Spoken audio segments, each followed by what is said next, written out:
Continuando então, pessoal, as nossas relações térmicas. Agora vamos para a nossa última parte da aula. Então, como é que os endotérmicos eles conseguem fazer a manutenção da temperatura corporal deles no frio? Então, o primeiro de tudo é evitar que o calor saia.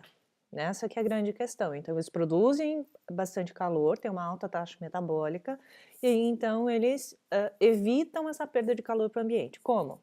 Por tremor, por vasoconstrição periférica, piloereção, gordura. Então a gente sabe, né, que aves e mamíferos acabam tendo uma camada subcutânea relativamente espessa de gordura e ela acaba funcionando como isolante térmico, né?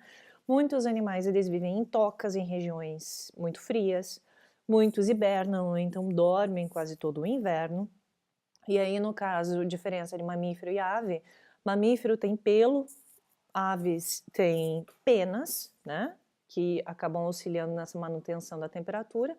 Um outro tipo de produção de calor é pelo tecido adiposo marrom. Então tem, né, produção de calor por tremor e sem tremor. Sem tremor, no caso, é do tecido adiposo marrom, como vocês mesmos já haviam comentado no seminário, ou então vão comentar no seminário ainda, tá?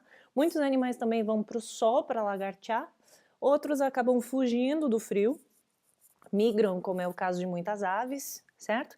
E aí tem uma grande sacada fisiológica que é o mecanismo contracorrente. A gente já comentou bastante a respeito desse mecanismo contracorrente, né? Mas o que acontece? Em áreas corporais dos animais endotérmicos, onde então essas áreas, como ali no caso na fotinho, no desenho que tem ali do pássaro, são regiões que têm uma camada de gordura muito fina ou praticamente sem, né?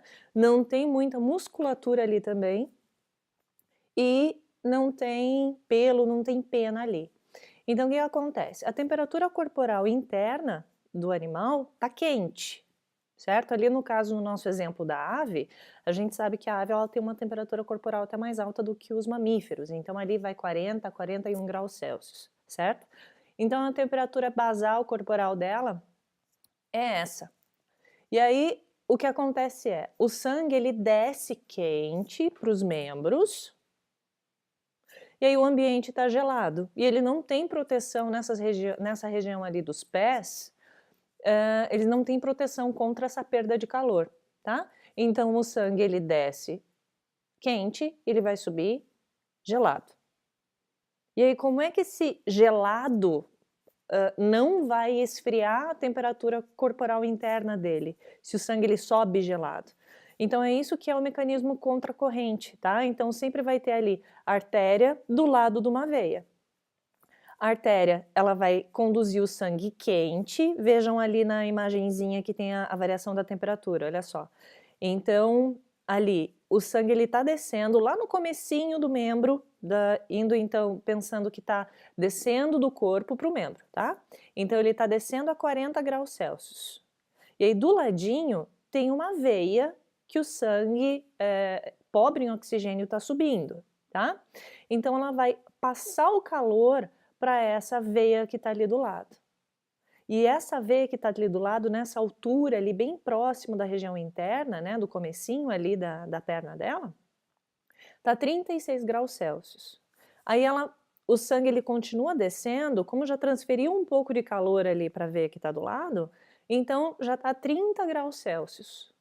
E ela vai transferir então para a veia que está do lado, que está numa temperatura ali de 27 graus Celsius. Por quê? Porque está vindo da região mais inferior do membro, então ali a temperatura está menor ainda, tá?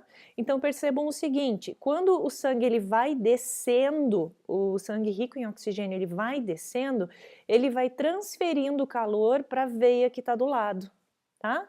E sempre a variação de temperatura da artéria para a veia não é muito grande. Então, bem próximo ali da região inferior do membro dele, percebam, olha, que na artéria vai estar 10 graus Celsius e na veia vai estar 9 graus Celsius. Então, a temperatura está muito baixa dos dois. Então, até o sangue arterial está gelado ali.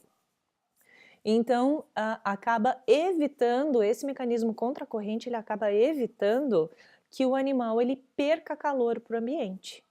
certo? Então vai havendo essa transferência de calor aos poucos da artéria para a veia, no caso do sangue, né? E quando o sangue ele volta pobre em oxigênio para ver então a oxigenação novamente, a temperatura já vai estar alta do sangue, tá? Então, por favor, não esqueçam disso. Bah, e quando está muito quente? Aí é o contrário, né? Então tem a vasodilatação periférica, que então leva mais calor para a superfície corporal e aí acaba perdendo esse calor da temperatura, esse calor, né, da superfície do corpo por convecção.